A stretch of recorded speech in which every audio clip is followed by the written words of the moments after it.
If Diesel hadn't clawed at that old army green jacket, nobody would have noticed the blood. Nobody would have questioned it. And the man responsible? He would have stayed dead, at least on paper. But dogs don't look away from the truth. They don't rationalize. They don't talk themselves out of what they feel.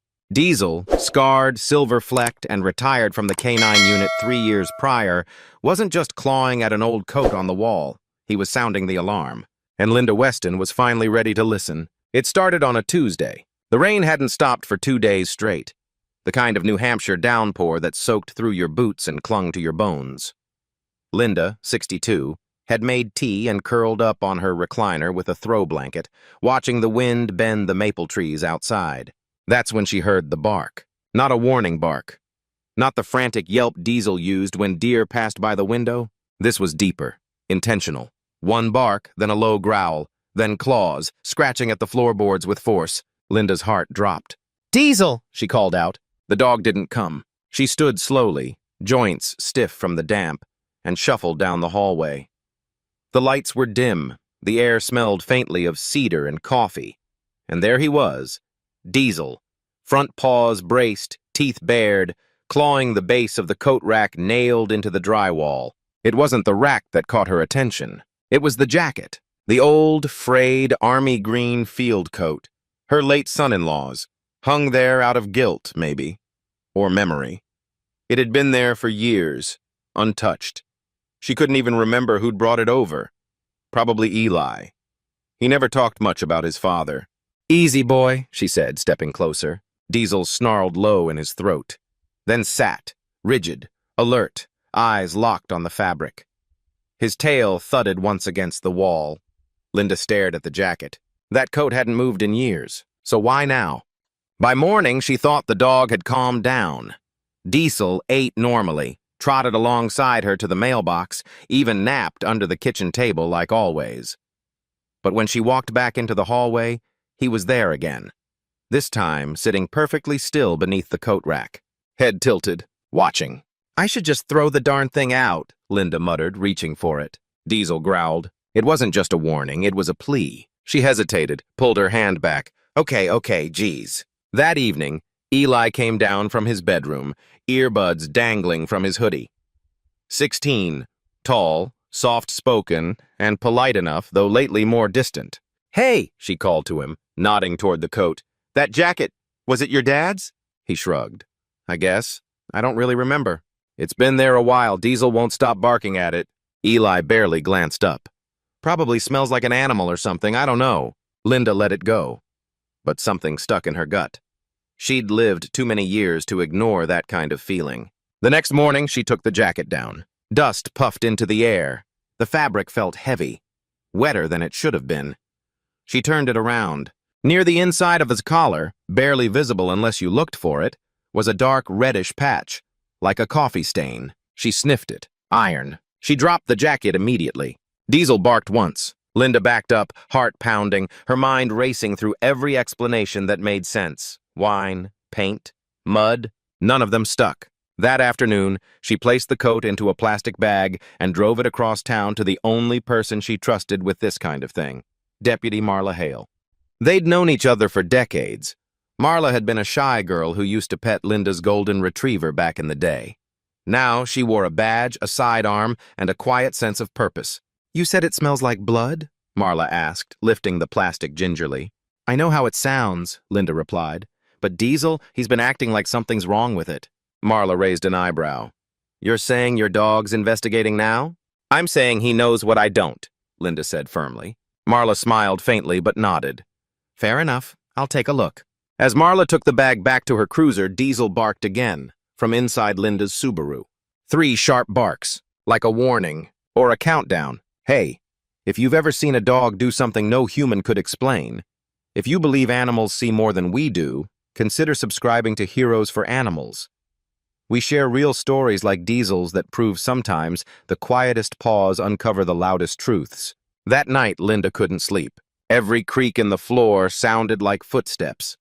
Diesel paced from room to room. At 3:17 a.m., she found him standing in front of her late husband's photo wall, barking at the coat rack.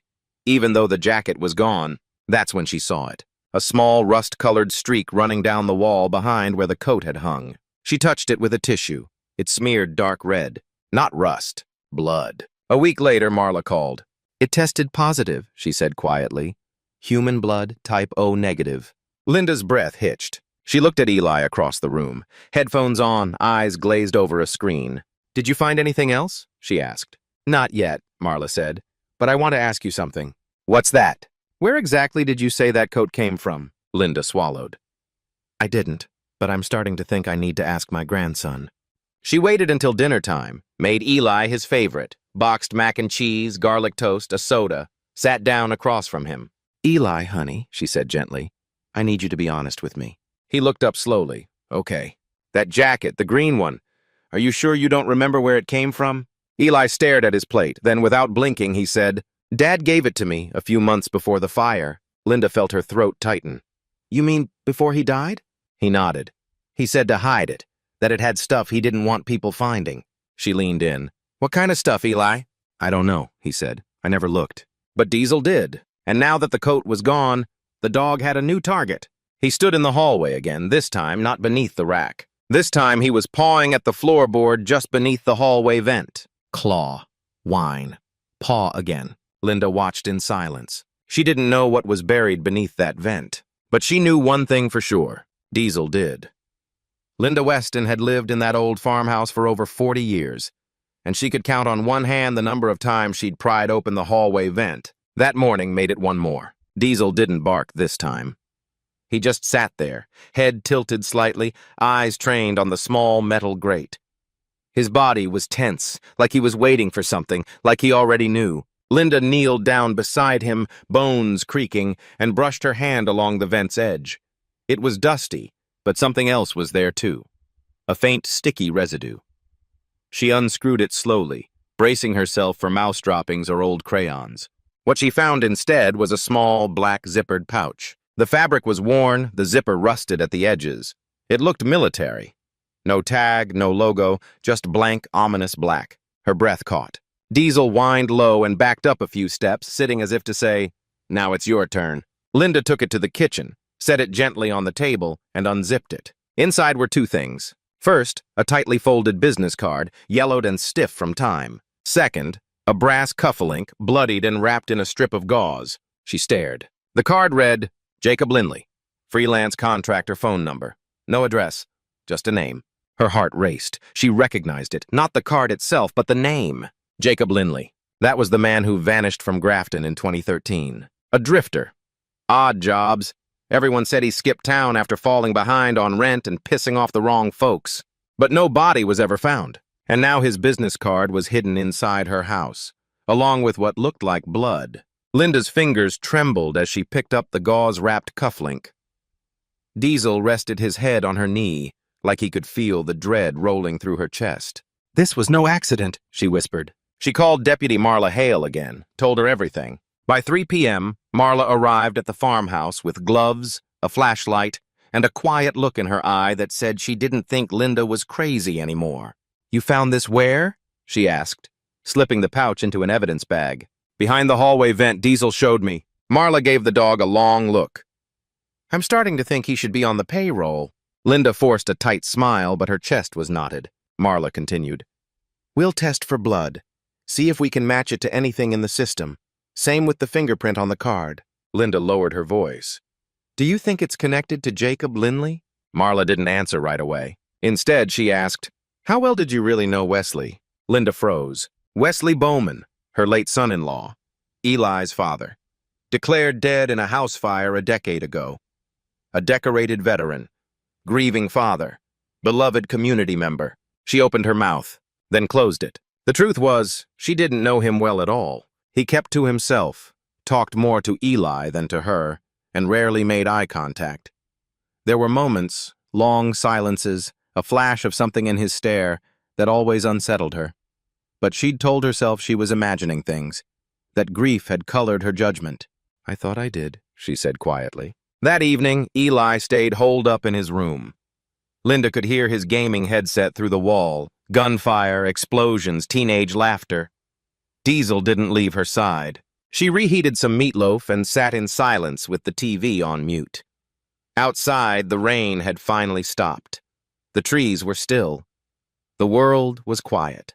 Too quiet. Diesel stood suddenly and padded toward the back door, nose twitching. Linda followed. He wasn't barking, just watching. The back porch light flickered once.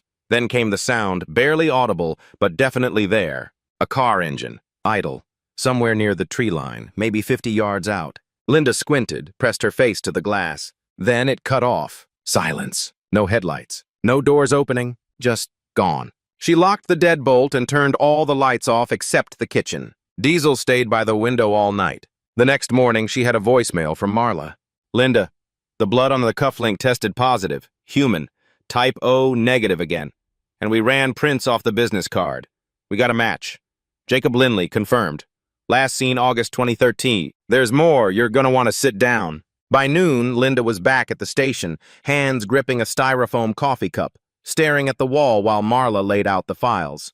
The FBI had a minor case on Lindley, Marla explained. Nothing major, just suspicion of involvement in a stolen tools ring. But here's the kicker. She flipped over a photo. It was grainy. Surveillance. Dated August 2nd, 2013. It showed a gas station. A man pumping gas. And standing behind him, half-shadowed by a truck door, was Wesley Bowman. Alive, face clear, beard longer, but unmistakably him. Linda's mouth went dry. That photo was taken 2 months after the fire, Marla said softly. That can't be, Linda whispered. He died. I saw the fire. There were bones in that fire, Marla replied, but never positively matched to Wesley. No dental, no DNA, just assumptions. Then who? We don't know yet. Linda felt like the world had tilted sideways. If Wesley had staged his death, then someone else had burned in that fire. And the jacket Diesel wouldn't stop clawing at? It wasn't a relic of memory. It was evidence. That night, Linda sat down with Eli. No TV, no distractions, just candlelight and the sound of the kitchen clock ticking too loud in the silence. I need to ask you something, she said. Eli nodded slowly. Do you remember the night of the fire? His face stiffened. I know it was a long time ago, she continued, but I need to know what happened, really. Eli was quiet for so long she thought he wouldn't answer. Then he whispered, Dad came home late. Linda leaned in. He had blood on his shirt. I asked what happened. He told me to be quiet, said he'd explain later. Eli swallowed hard. He went into the garage. I heard him dragging something. Heavy. Then I smelled gas. That's when he took me outside and told me not to look back. Linda reached for his hand. He made me sit in the truck. He threw the coat in the back seat, said if anyone ever asked, he died in the fire. Then he disappeared. You never told anyone?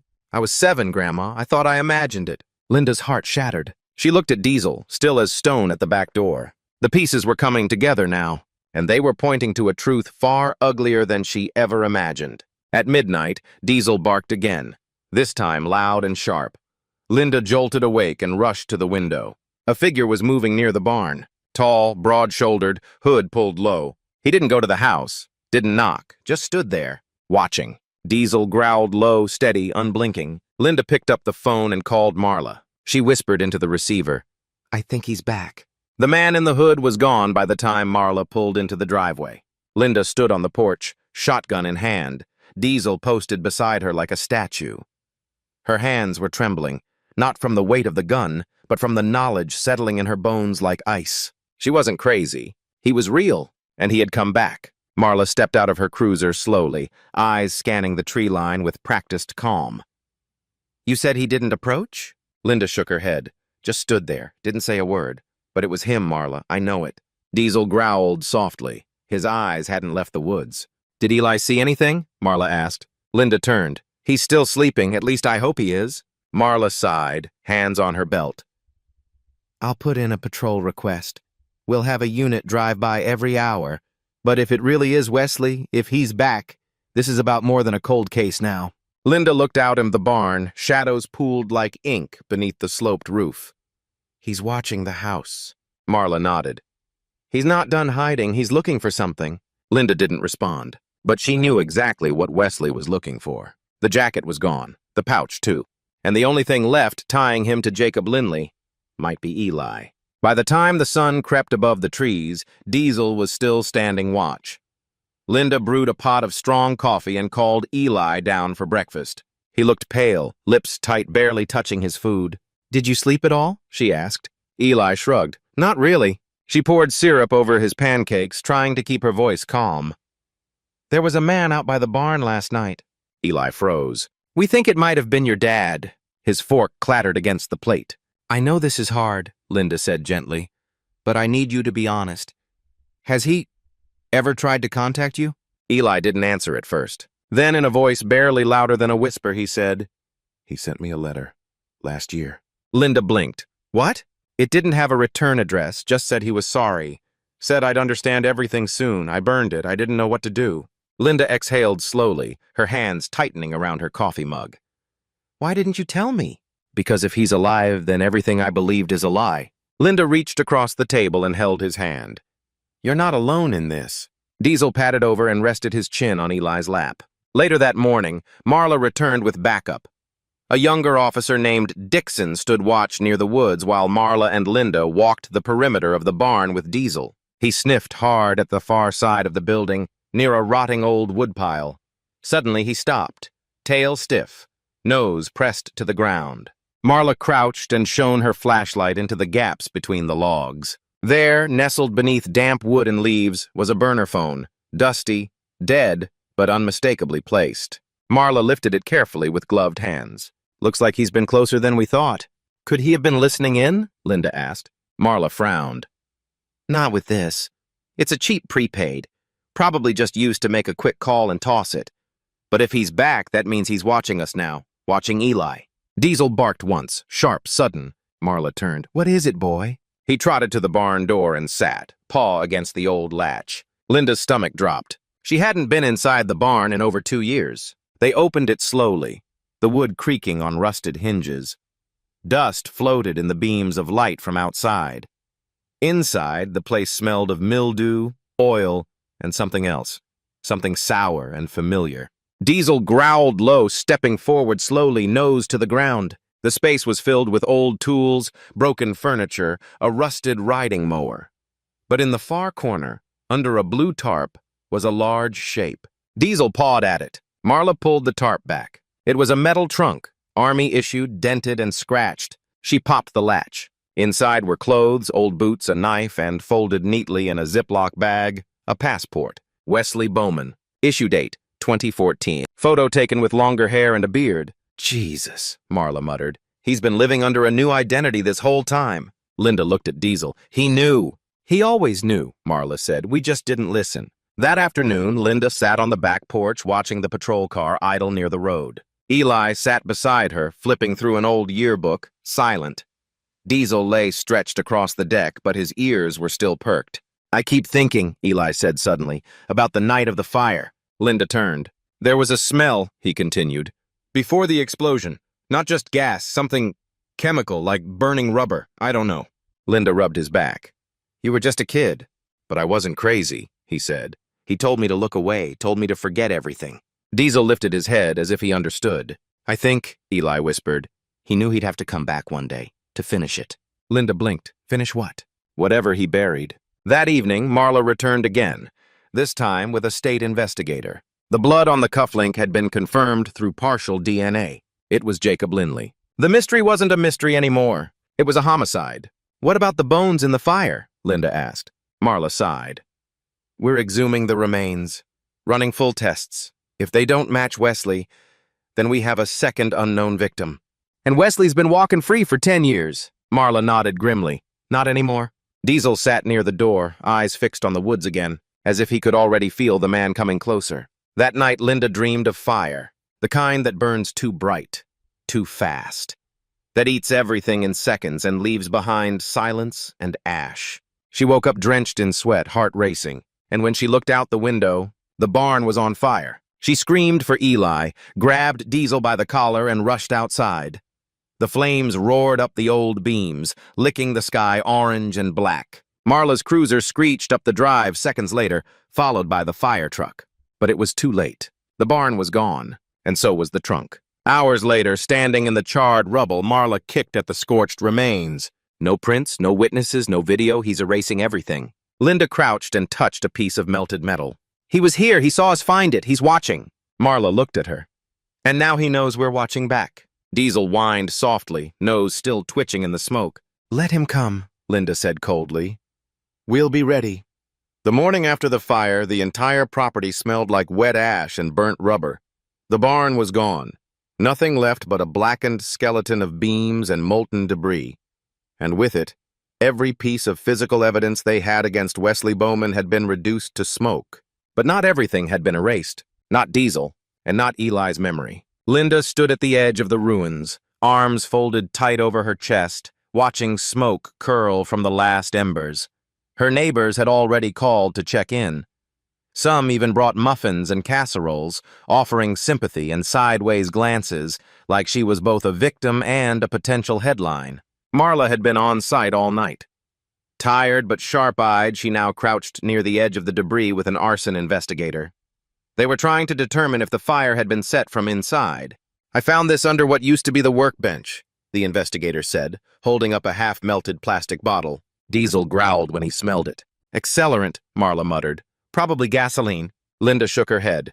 He was watching, waiting until we found it, and then he lit the match. Eli stood quietly on the porch behind them, hands in the pocket of his hoodie. He hadn't said much all morning. Diesel kept his distance, but his eyes never left the boy. Marla turned to Linda. We're not done. Not even close. If he's back, he's bound to leave more behind. Linda nodded. Then we look where he thought we wouldn't. That afternoon, Linda returned to the house with Diesel. She left Eli asleep upstairs. His nightmares had been getting worse. He wouldn't say what they were about, but Linda could guess. She poured herself a mug of black coffee, then wandered through the hallway again, past the empty space where the jacket once hung. The wall was freshly painted, but she could still feel the outline in her mind. The collar. The blood. The moment Diesel had first started clawing. Instinctively, she looked down at the floor, right where Diesel had pawed before. The baseboard. It didn't look unusual. Same paint, same trim, but there was a faint line, just barely visible, where the wood dipped inward. A hairline crack. Diesel walked over and sat beside it, staring. Linda placed her mug on the floor and knelt down. She ran her fingers along the trim. Then, without a word, she got up, grabbed a screwdriver, and began to pry it loose. The board creaked and splintered. Behind it was an opening, narrow, black, and deep. The crawl space. Linda grabbed a flashlight and called Marla. 10 minutes later, both women were lying flat on their stomachs, peering into the darkness. It smelled like mold and old earth. Diesel barked once behind them, as if to say, "You're close." Linda led the way, crawling slowly. The ground was damp, cold. Her flashlight beam cut through cobwebs and dust. And then she saw it. An old duffel bag covered in dirt, heavy. She pulled it toward her. Marla joined her and opened it gently, hands gloved, movements careful. Inside was a folded tarp. They unwrapped it together and froze. Bones, long, pale, weathered. A partial skull, a rusted wallet. Marla's breath caught. Oh my God! Inside the wallet was an ID card. Jacob Linley. They sat in silence on the porch while the crime scene team arrived. Eli watched from the window. Diesel sat beside Linda, pressing gently into her leg like he could feel the memories crawling back into her skin. You were right, Marla said quietly. Wesley didn't just stage his death. He switched places with Jacob. Linda's voice was low. That fire wasn't to hide a body, it was to hide the truth. Marla nodded. And now we know it. The forensic team confirmed it. The skull matched Jacob's dental records. He'd been murdered long before the fire. Wesley had likely buried him in the crawl space, then placed another set of bones, possibly animal, possibly partial remains, into the barn before torching it and disappearing. It was bold, calculated, and it had worked for 10 years, until Diesel. That evening, Marla pulled Linda aside as the team packed up. There's something else. She held up a small evidence bag. Inside was a silver pendant on a torn leather string. I found it next to the bones. You recognize it? Linda's breath caught. It was Wesley's. He used to wear it every day. Some military charm from deployment.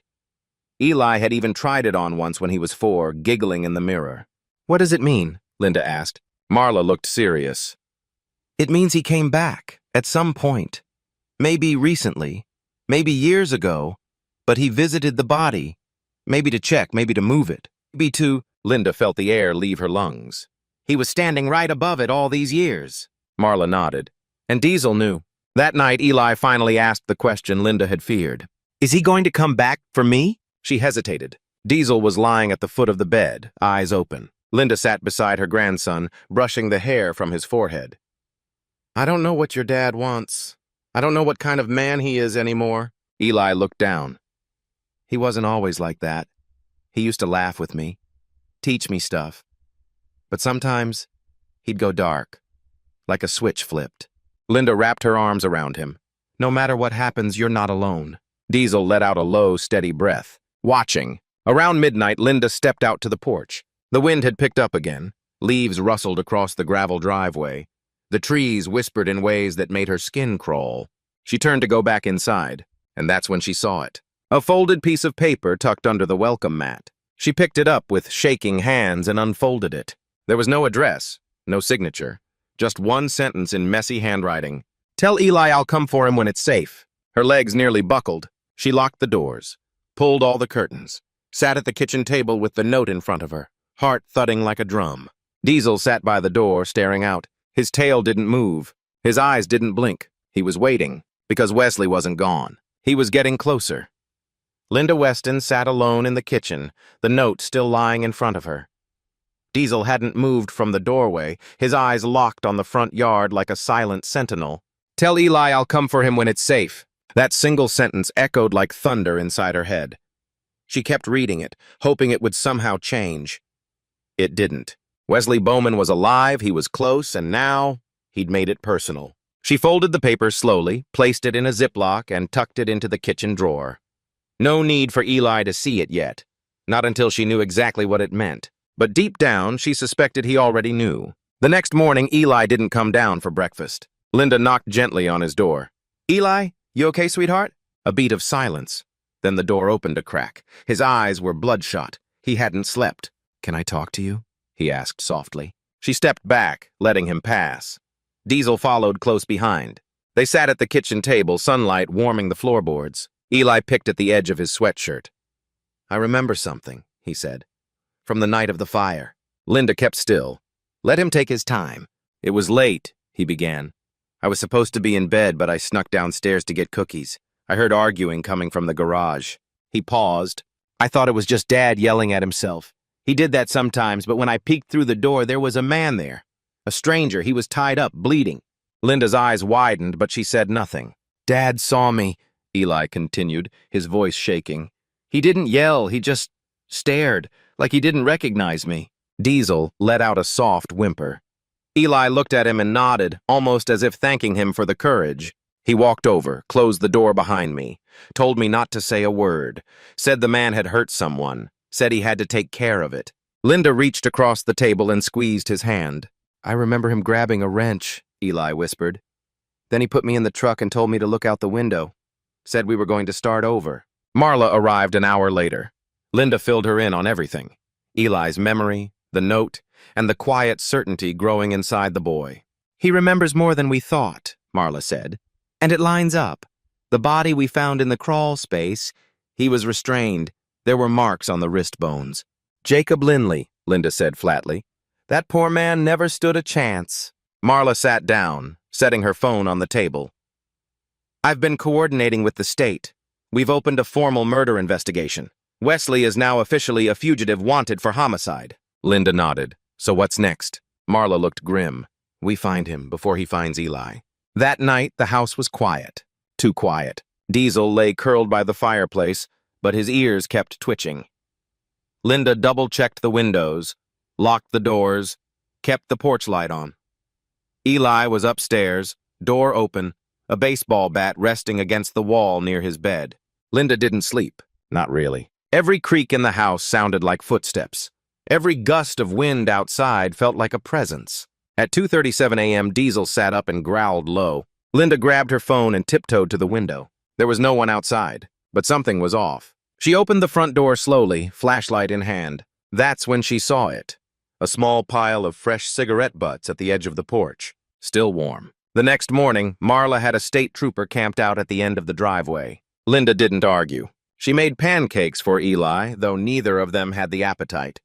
Diesel was pacing now, anxious, unsettled, like he knew the storm was getting closer. Around noon, Eli turned off his video game and came downstairs holding a notebook. I wrote it down, he said, everything I remember. Linda read it in silence. It wasn't just the fire, it was before. Eli remembered a man named Jacob coming to the house a few times. Said he was helping Wesley with garage work and off-the-book stuff. One night, they argued loudly. Eli heard a crash, then silence. The next morning, Jacob was gone. 3 days later, the fire happened. By mid-afternoon, Marla and 2 state agents returned. They brought search dogs and scanned the entire property, hoping to find signs Wesley had returned again. They didn't find him, but they did find a trail of disturbed earth near the edge of the woods, leading toward a broken section of barbed fence. Marla called it what it was, a path of retreat. He was here, she said, watching, possibly listening. Linda nodded, her jaw tight. He's circling, like a wolf testing the pen. Eli stood behind her, eyes cold with understanding. No, he said quietly. He's not testing it. He's planning to break in. That evening, Diesel wouldn't sit still. He kept walking in circles through the house, stopping near the hallway where the jacket once hung, then pacing back toward the crawl space door. He was remembering, retracing. And then he stopped, at the linen closet. Linda blinked. What is it, boy? Diesel began scratching, hard, at the base of the door, growling low. Marla stepped forward and opened it. At first glance, it was just towels, cleaning supplies. But Diesel dove nose first into the pile, pawing furiously. A second later, Linda gasped. There, beneath the folded towels, was a burner phone. Brand new, hidden in a shoebox. How long has that been there? Marla asked, pulling on gloves. Linda shook her head. I didn't put it there. I never used that closet.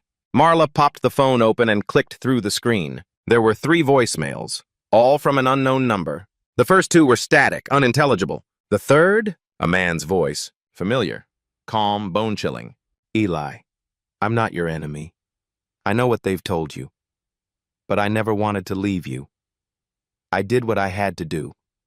One day you'll understand. Until then, stay sharp. It ended there. Eli turned pale.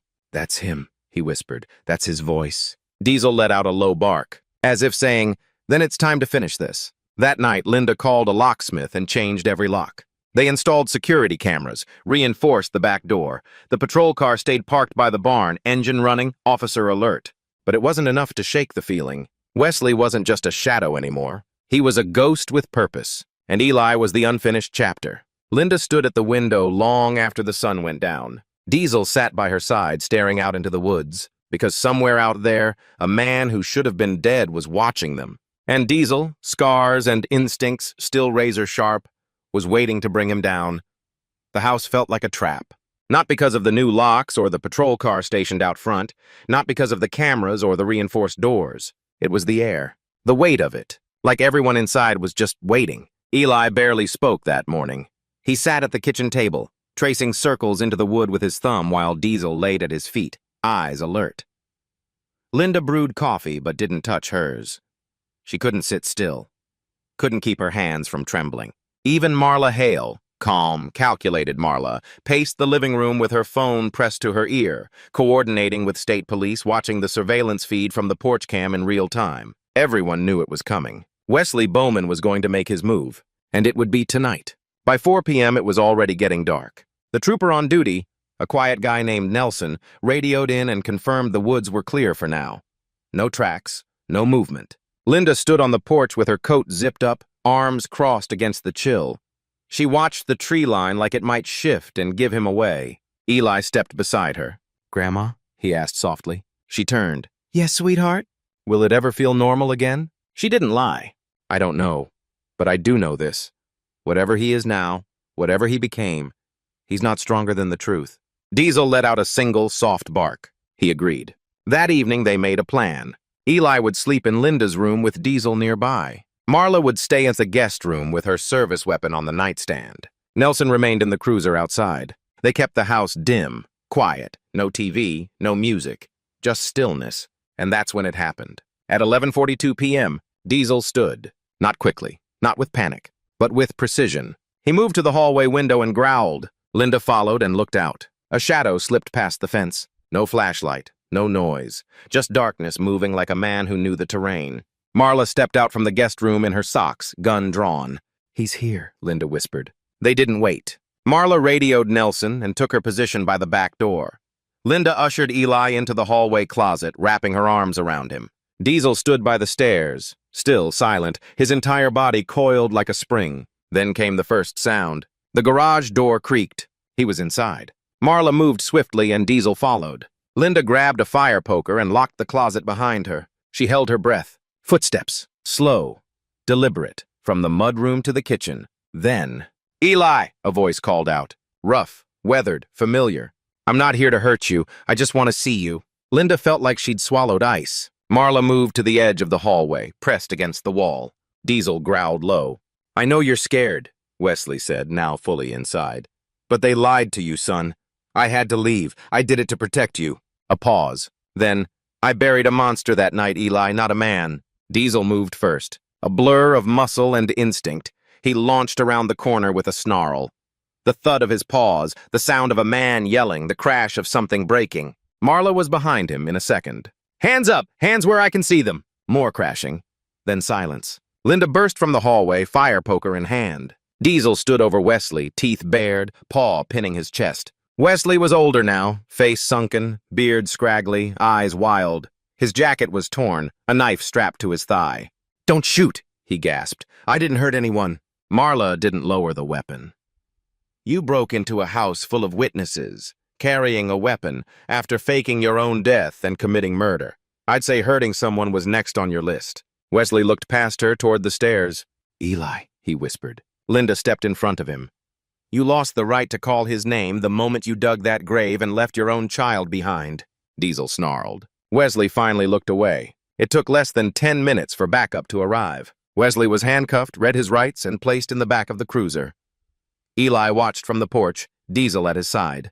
He didn't cry, didn't speak, just watched. Marla sat beside him, hand on his shoulder. "I want to talk to him," Eli said. Marla hesitated. "You don't have to." "I know." She nodded. "I'll stay close." They opened the cruiser door. Wesley looked up, surprised. Eli stepped forward, just enough to be seen. "You wanted to see me," he said. Wesley swallowed. "I didn't mean to scare you. I just wanted you to know the truth." Eli nodded once. "I know it now." Wesley blinked. "You believe me?" "No," Eli said, "but I believe her." He pointed to Linda. "And I believe him." He turned to Diesel, who stood like a soldier beside him. Wesley's face twisted into something unreadable. Regret? Rage? Resignation? It didn't matter. Eli stepped back and the cruiser door shut. It was over. The next morning, the house was quiet in a new way. Not the stillness of fear, but the quiet that comes after a storm. Diesel sat on the porch in the morning sun, nose to the breeze. Eli sat beside him, tossing bits of toast to the squirrels.